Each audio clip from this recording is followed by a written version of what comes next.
Hey everybody, Joseph Christ from 4Player Network here, PAX East 2013. I'm here with Jeff DeMello. It's the first time I'm actually meeting Jeff in person. Look, I'm touching him. It's the first time I was able to feel his flesh in my hand.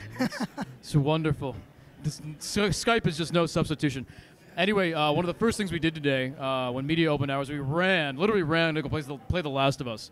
I hadn't played it yet. Nick had at another event, but we knew the line was going to be really, really long, so we wanted to check it out.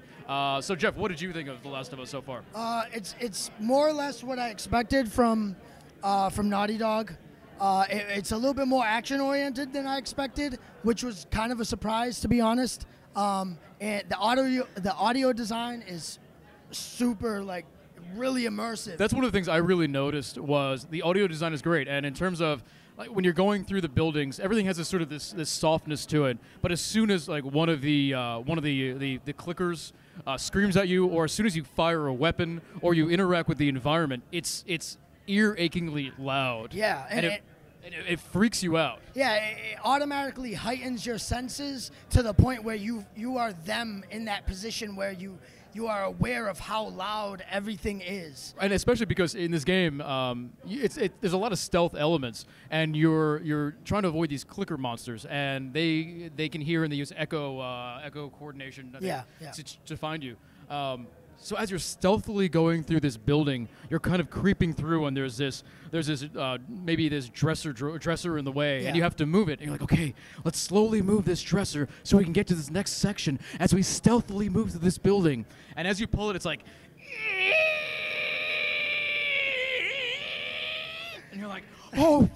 Fuck! Yeah, it's really loud, really loud. Even guns, the first time I fired the gun, you know, I had the headshot on him. I was like, all right, I'm going to set it off. I pulled the trigger. It's like, boom! So, you know, and right away I was like, oh no, like maybe I shouldn't have shot that dude. Because you're afraid they're going to come running from everywhere. Yeah, and they do. And they totally do. And it's a great, it's sort of this I don't know, this fourth, fifth element to the gameplay that I haven't really seen in one of these stealth games before, done so well. So I really love that aspect of it. Yeah, the other thing that's cool is the enemy design.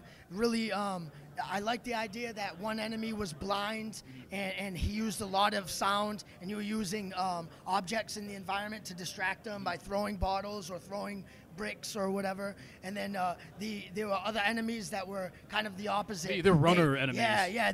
As soon as they seen something move, they were off. They ran in that direction. So. And like bastards, they put them together. So you're trying to like manage these enemies and get through. And one thing we should mention about the clicker enemies is if they get to you, it's one hit, one kill. Yeah. There's no fighting them off. In fact, one grabbed me because I messed up the sequence, and one grabbed me, and as it was attacking me, I was waiting for the QuickTime event to pop up. Yeah, I was me like, too. okay, any minute I'm gonna have to click on square button over and over again, and it never showed up. I just got my neck thrown out, ripped out, and I died. And I turned to the exhibitor at that point, or when we were done, and I said, I am so glad those enemies are one hit, one kill, because it makes it so much more stressful. It makes it so much totally. I will say that it looks promising. I mean, I guess, like I said, right off the jump, that's what we expect from Naughty Dog. But yeah, I mean, it looks really, really good. Yeah, and I especially like the crafting system. So as you're going through the environment, you're finding bits and pieces of things, water, cloth, duct tape, scissors. And as you collect these things, you can put them together to upgrade your weapons or make health kits.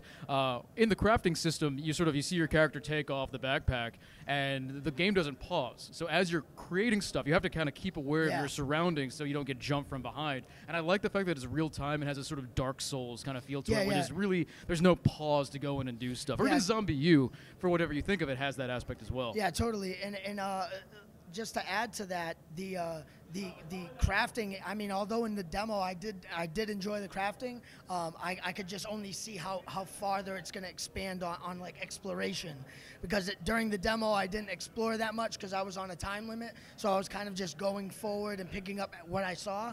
But I really hope that kind of drives the exploration. Well, it's true, and you know, ammo is very scarce. I mean, I had two guns at one point, and one gun had 4 bullets, the other gun had 2 bullets in it. And finding these things and upgrading your weapons, which you really need to do to survive, and finding more ammo, it makes you go out and look into every nook and cranny of these broken up buildings and really get a good lay of the land to find this stuff. And I didn't notice, but Do you know if you can carry more than just what fits in the gun? Because I don't think you can. I think you can, but I didn't find enough ammo to find out. Me which either. is great, because I don't want there to be a lot of ammo in this game. I don't want this to be a run and gun. You're right, there was a lot of action, but as soon as I really got into the action, it's not like I breezed through it. I died a bunch of times. I was hurt almost critically when I did survive. Yeah. So it's not like you're going to become this. It's going to become this third-person cover-based shooter. Yeah. No, I was about to say it's totally not cover-based. It's a lot of like. It feels like at first like you're trying to sneak by as much as you can, and then as soon as shit hits the fan and you're caught, it's like it's total survival. Like I didn't really take cover. I kind of ran away. I took 2 shots. I might have missed. I swapped guns. The last thing I was gonna say was the fear that strikes you the second you pull the trigger and it just click and there's nothing there, and I'm like, oh no, I'm dead. You know? That happened to me at one of the times I died when I attracted all the runners and the clickers as I was trying to shoot them, and I had a clicker in my sight, and it was a click on the gun, and I was just dead. Yeah. I think there's one word that sort of encompasses every aspect of this game that I've experienced so far, and that is desperation. Yeah, this totally. whole game just feels desperate. You're desperately looking for ammo. You're desperately looking for supplies. Every combat situation is a desperate situation, and everything it feels like you're continually hanging by by a thread the entire time. Yeah, I'm sure it's just gonna build on what we saw, you know. So we're looking for desperation, The Last of Us, and My Love Life. Anyway, this is Joseph Christ and Jeffrey DeMello, 4-Player Network. We're PAX East 2013. Keep checking out the site, checking out our YouTube. We'll have more content for you soon. Thanks.